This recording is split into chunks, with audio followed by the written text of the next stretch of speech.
Good day! I am Mary Margaux del Rosario from Grade 3 Katiwasayan. Today, I'm going to be reading the story called After the Big Typhoon. After the Big Typhoon. Gloria and many of her classmates cried when they saw what the typhoon had done to their school. The old Nippon wood building had been knocked down to the ground. The other, a new prefabricated building, had been left without a roof. The barrio people had been very proud of their new prefabricated schoolhouse. It was used for the first time that semester. Books, chairs, desks, tables, blackboards, and other school property were strewn all over the school grounds. Even the fence, made out of cement blocks, had been knocked down in many places. I guess you will have to suspend classes for a while, Gloria's father said. He was a barrio captain. He had come to see how bad the damage was. Yes, Miss Torrio, the head teacher, said. We'll repair the prefab first. We'll do it as soon as we can. But first, we have to see that our families have a place to sleep. Of course. My father would like to do that too. There are only 3 houses left standing, said Mrs. Garcia, another teacher who arrived, panting. But even these 3 suffered some damage, the barrio captain said sadly. I've talked to some of the old folks and they agree that it was the worst typhoon ever to hit our place. Well, I'm off to the other parts of the barrio. I came here first. Mang Tomas is such a good man, Miss Torres said after the barrio captain had left. He should be a model for many barrio officials. Even when the storm was raging, he was out helping the people. True, said Miss Torrio. Some people who live at banks of the river told me that had it not been for his help, many of them would have been carried off by the flood. The children helped the 2 teachers pick up what they could of the school, looking for school books, and drying them out in the sun alone required so much time and effort. Where did you and your folks stay during the storm? Miss Tori asked Gloria.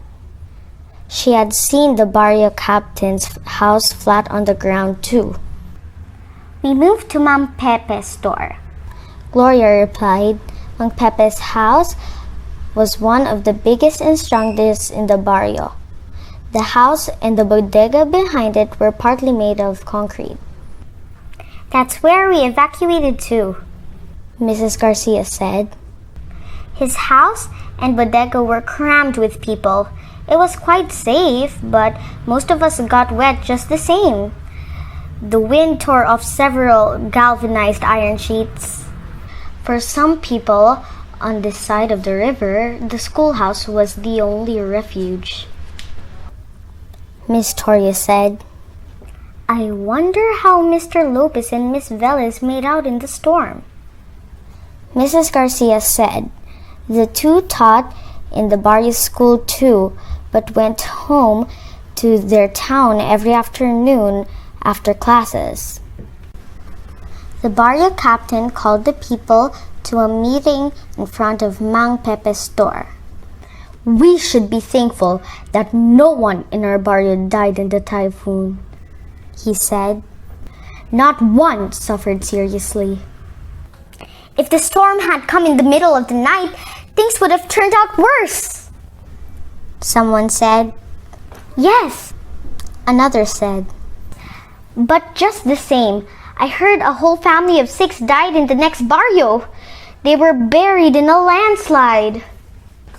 I heard that in Sitio Ticao, a man was crushed to death by a falling coconut tree. There's a great deal of work to be done at once, the barrio captain said. the typhoon left most of us homeless. Indeed, a barrio councilman said. The coming weeks and months will even be harder for us. All of our banana plants and many of our fruit trees were knocked down. We won't have anything to harvest from our fields. Our coconut trees will need 2 to 3 years to recover and bear fruit again. Maybe we can get some help from the local government, the barrio captain said. But it won't be much. All the towns and barrios in our province have been affected. Manila will help, but it would take some time. We have to depend on ourselves. Yes, of course. And we can do more if we help one another. The first thing we have to do is repair our homes, the barrio captain added. I suggest that those who have more than what they need, such as rice, give to those who have nothing left. I am willing to do my part, Mang Pepe said. The meeting was short.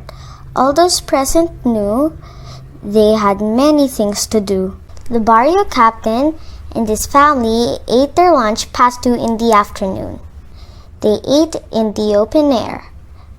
His wife had done her cooking beside a fallen jackfruit tree. Have you finished helping Miss Torio and Mrs. Garcia? Gloria's father asked. Not yet, she answered.